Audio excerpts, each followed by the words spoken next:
আচ্ছা, আমাদের মিষ্টি মেয়ে শালিনী, ওকে তোমরা বহুবার দেখেছো, ওকে শর্মিষ্ঠাকে, নিশাকেও বহুবার তোমরা দেখেছো আমার কাছে। ওরা রেডি হয় আমার কাছে, আমি রেজাল্টকে রেডি করি মাঝে মাঝেই।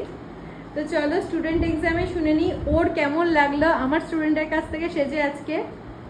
মেনলি বলবো, আমার যে মেকআপ আর্টিস্ট একদম বাচ্চা, ওর দেখে হয়তো মনে হচ্ছে অনেক সত্যি একদম বাচ্চা, ছোট। ও যে এত ছোট বয়সে এত ভালো কাজ করেছে সত্যি ভাবতে পারিনি। আমি টেনশনে ওর কালারটা জ্বর এসছে, টেনশনের কালারটা জ্বর এসছে, বাট জ্বর এসে কাজও হয়েছে আজকে, একদম প্রপার লুক হয়েছে। হ্যাঁ, ভীষণ ভালো কাজ, ভীষণ ভালো কাজ হয়েছে।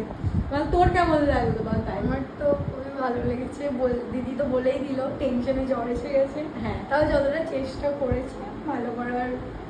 জানি না কেমন হয়েছে, তোমাদের ভালো লাগলে বলবো। অবশ্যই অবশ্যই খুব ভালো হয়েছে, খুব ভালো হয়েছে প্রত্যেকের কাছে।